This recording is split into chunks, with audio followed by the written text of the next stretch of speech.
বর্তমান সরকারের প্রধান যিনি জনাব তারেক রহমান, আগামীকাল ঈদুল ফিতরের পরে তিনি তার নিজের বাসভবনে গণ্যমান্য ব্যক্তিবর্গদেরকে দাওয়াত যখন দিয়েছেন, তখন দেশের বরেণ্য আলেমদের নামের তালিকা করে 100-র উপরে আলেমদেরকে বাসায় দাওয়াত করেছে। সারা জীবন দেখেছেন প্রধানমন্ত্রীর দাওয়াতে যাবে ল্যাংটা মানুষেরা, নাস্তিকরা গিয়েছে, বেঈমানরা গিয়েছে, সুফি সাধকরা গিয়েছে, কবি সাহিত্যিক কলামিশ বুদ্ধিজীবী, কোরআন চেনে না, হাদিস চেনে না, পূর্ব চেনে না, পশ্চিম চেনে না, এই ধরনের লোকেরা বেশি গিয়েছে, তেলমার লোক বেশি গিয়েছে। আর এই বছর আমরা একটা ভিন্ন দৃশ্য দেখেছি। বাইতুল মোকাররমের খতিব সাহেব থেকে শুরু করে আপনাদের আম্বরসার খতিব, আমাকেও প্রধানমন্ত্রী দাওয়াত কার্ড দিয়ে দাওয়াত করেছে তার বাসভবনে। আমার তো গাজীপুরে ঈদের নামাজ 9টা জামাত, 10টায় এখানে থাকার কথা। উনি আমাদেরকে আলেম সমাজকে আপ্যায়ন করবেন, সুধী সমাজকে আপ্যায়ন করবেন, কার্ড দিয়ে দাওয়াত করেছেন। আমার মতো নগণ্য ব্যক্তিকে প্রাইম মিনিস্টার কিভাবে দাওয়াত করলেন এটা আমি বুঝতে পারি নাই। যাই হোক, তিনি দাওয়াত করেছেন, এটা আমরা পজিটিভলি গ্রহণ করি। কেন? যখন আপনি আলেম ওলামাদেরকে মূল্যায়ন করবেন, আলেমরা আপনাকে সৎ পরামর্শ দিবার, সেটা আপনি গ্রহণ করবেন, দেশ বিপথে যাবে না।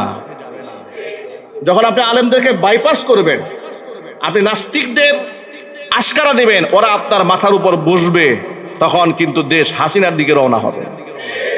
ঠিক না? ঠিক জুড়ে বলেন। জনাব তারেক রহমান সাহেবের জন্য আমরা দোয়া করি। তিনি 100-র উপরে আলেম দাওয়াত করেছেন। বাইতুল মোকাররমের খতিব সাহেব থেকে শুরু করে বরেণ্য আলেম ওলামাদেরকে তালিকা করে করে কার্ড দিয়ে দিয়ে দাওয়াত দিয়েছেন।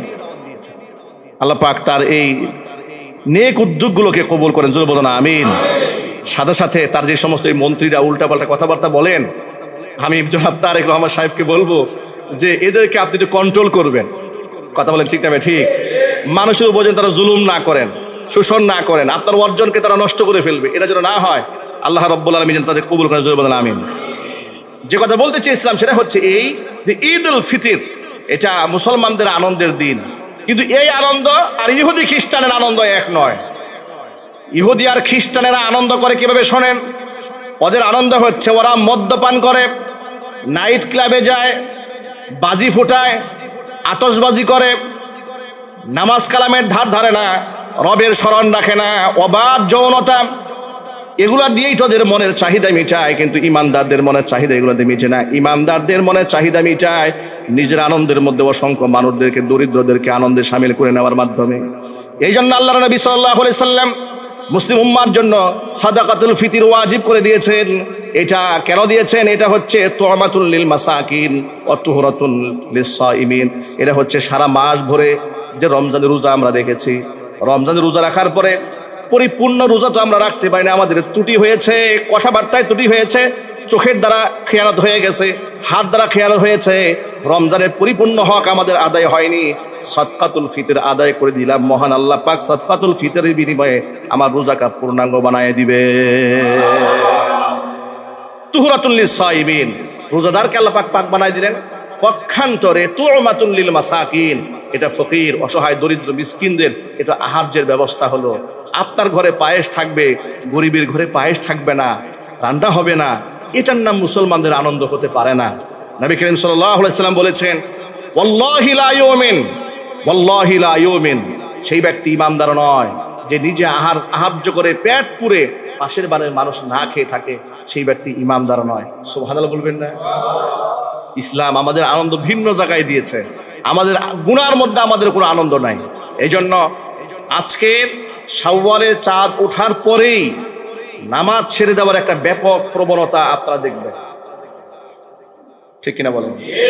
নামাজ ছেড়ে দেওয়ার একটা ব্যাপক প্রবণতা আপনারা দেখবেন। রমজান শুরু হওয়ার পরে নামাজ ধরার যেমন এক প্রবণতা থাকে, ঠিক রমজান শেষ হওয়ার পরে নামাজ ছেড়ে দেওয়ার একটা ব্যাপক প্রবণতা তৈরি হয়ে যায়। এটা মাথায় রেখে আমরা ইনশাআল্লাহ 5 ওয়াক্ত নামাজ জামাতে এসে হাজির হব। বলেন ইনশাআল্লাহ। এটা মাথায় রাখবো যে শয়তান তো হাত পা বাঁধা এখন মুক্ত হয়ে গেছে, যে কোনো মুহূর্তে তো আমার নামাজটাকে ধ্বংস করে দেবে। এটা মাথায় রেখে আমাকে এলার্ট থাকতে হবে। আচ্ছা, একজন ব্যক্তি যদি জানে যে আমার শত্রু আছে, তার চলাচল আর যেই ব্যক্তি একদম গাফেল, শত্রু আছে না নাই তার কোনো খোঁজ খবর নাই, তার চলাচল এক হবে? জীবনে এক হবে? মনে রাখবেন, আজকে সন্ধ্যার পর থেকে কিন্তু শত্রু সারা হয়ে যাবে। ইন্না শাইতানা লাকুম আদুউম মুবিন, শয়তান হচ্ছে মানুষের জীবনের সবচেয়ে ভয়ঙ্কর দুশমন। ঠিক না? ঠিক। সুতরাং আমাদের সকলকে সতর্ক থাকতে হবে।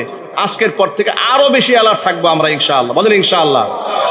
আর আজকের রাতটাকে আমরা গুনার মাধ্যমে নয়, আমরা নামাজের মাধ্যমে, জিকির আজকারের মাধ্যমে, তওবার মাধ্যমে, ইস্তিগফারের মাধ্যমে কাটাবো, বলেন ইনশাআল্লাহ। সাদাকাতুল ফিতির এটা আমরা ঈদগাহে যাওয়ার আগেই আমরা আদায় করে দেব ইনশাআল্লাহ, বলেন।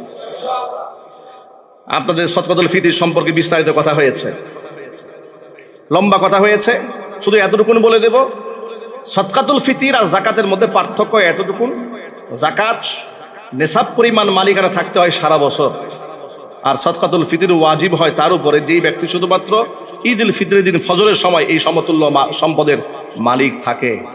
এবং শুধু যাকাতের সাথে আরেকটা পার্থক্য হচ্ছে, যাকাত শুধু নিজের পক্ষ থেকে আদায় করা হয়, কিন্তু সাদকাতুল ফিতির শুধু নিজের পক্ষ থেকে নয়, নিজের পক্ষ থেকে আদায় করতে হয়, নিজের অধীনস্থ ব্যক্তিবর্গ সদস্য যারা আছেন তাদের পক্ষ থেকেও আদায় করতে হয়। এই কাজগুলো করবো তো ইনশাআল্লাহ, যদি বলুন ইনশাআল্লাহ। ঈদ উল ফিতর উদযাপনের আরেকটা সুন্নাহ হচ্ছে ফজরের নামাজ জামাতের সাথে আদায় করা এবং সকালবেলা গোসল আসল করে সুন্দর জামা কাপড় পরে, পরিচ্ছন্ন জামা কাপড় পরে, আতর সুগন্ধি মেখে আল্লাহ পাকের তাসবিহ তাহলিল এবং তাকবীরের ধ্বনি আস্তে আস্তে দিতে দিতে ঈদগাহের দিকে এগিয়ে যাওয়া। সম্ভব হলে এক পথে যাবেন, আরেক পথে ফিরে আসবেন যদি সম্ভব হয়। আর যদি পথই থাকে একটা, তখন তো আপনার ভিন্ন পথে ফেরা যায় না, অন্তত রাস্তার সাইডটা আপনি চেঞ্জ করতে পারেন, এক সাইড থেকে এক সাইড এতটুকুন চেঞ্জ করলেন, আর ভিন্ন পথ থাকলে একটু ঘুরে গেলেন, এটা সুন্নাহ।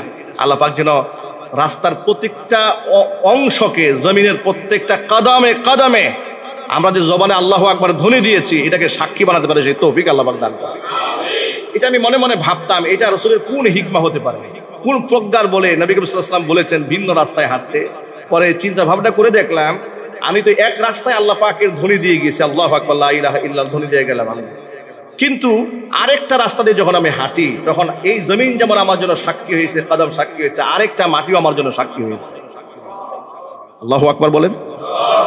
ঈদ উল ফিতরে তাকবীরে ধ্বনি দিতে হয় আস্তে আস্তে, আর ঈদ উল আযহাতে বলতে হয় জোরে জোরে। আমরা ঈদ উল ফিতরে আমরা আস্তে আস্তে তাকবীরে ধ্বনি দিয়ে আমরা ঈদগাহের দিকে এগিয়ে আসবো, আল্লাহ যেন কবুল করেন। ঈদগাহে আমরা আমাদের বাচ্চাদেরকে সাথে নিয়ে যাবো, এটা তো আনন্দের দিন।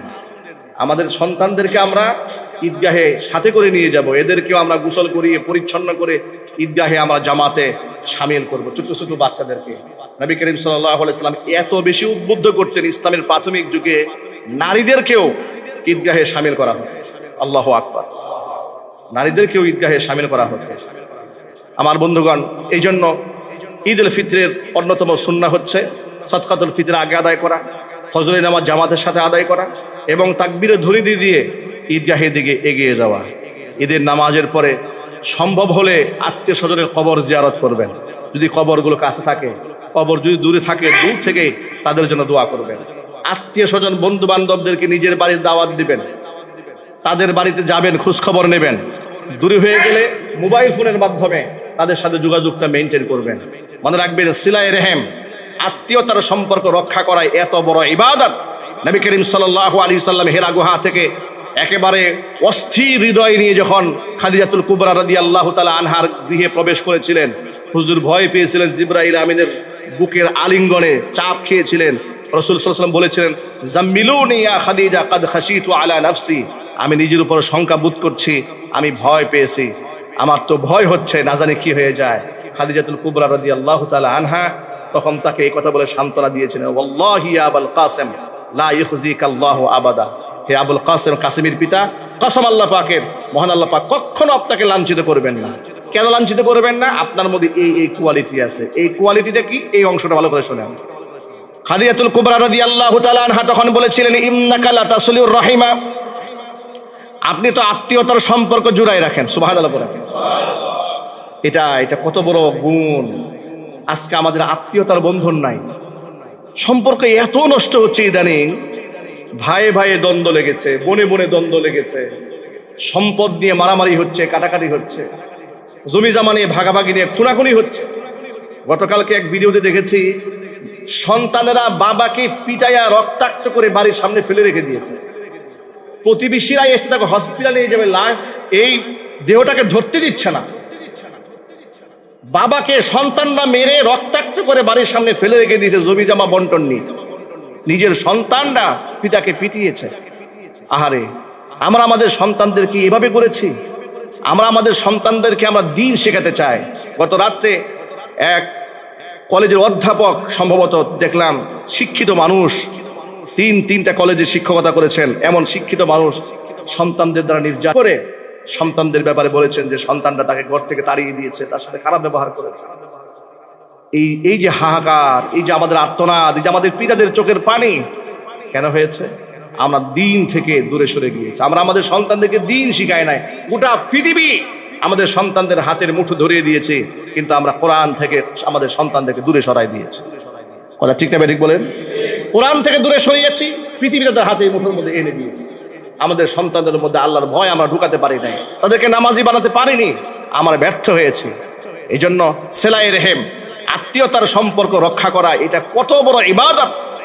খাদিজাতুল কুবরা বলছেন, আপনি তো এই কাজটা করেন, যার মধ্যে এই গুণ আছে, মহান আল্লাহ পাক কখনো তাকে লাঞ্ছিত করবে না। চিল্লায় করেন সুবহানাল্লাহ। আমরা আত্মীয়তার সম্পর্কে ধরে রাখবো, বলেন ইনশাআল্লাহ। এটা হচ্ছে সেলাই রেহেম। ওয়া তাহমিলুল কাল্লা ওয়া তাকসিবুল মাদুম ওয়া তুঈনু আলা নওয়াইবিল হাক্কি। বিপদগ্রস্ত মানুষকে সাহায্য করবেন, বিপদে পড়া মানুষকে সাহায্য করবেন, যতটুকুন পারেন ততটুকুন। অর্থ দিয়ে পারেন অর্থ দিয়ে করেন, বুদ্ধি দিয়ে পারেন বুদ্ধি দিয়ে করুন। একটা লোক বোঝা বহন করতে পারছে না, এই যে কাউরান বাজারে আপনাদের তো সুযোগ থাকে, আপনারা ধনী মানুষ দেখলেন যে একটা গরিব মানুষ বোঝা উঠাতে পারছেন, আপনি একটু হেল্প করেন। আপনি ধারণা করতে পারেন যে আপনি গরিব মানুষের ঝুড়িটা উঁচা করে কি সওয়াব পেয়েছেন। আপনি তো বড় লোক, শুধু চিন্তা করেন মক্কা আর মদিনায় গিয়ে সওয়াব নিয়ে আসবেন। বড় লোক তো টাকা আছে পকেটে, কথা বলেন ঠিক না ঠিক বলেন? ইদানিং তো উমরা এটা মোটামুটি খুব, কেউ তো যায় আল্লাহর সন্তুষ্টির জন্য, আবার কেউ তো যায় মোটামুটি একটা ফ্যাশন করার জন্য, ঠিক না ঠিক বলেন? এটা উমরা, ঘন ঘন উমরায় যাচ্ছে, নামাজ কিন্তু পড়ে না। আবার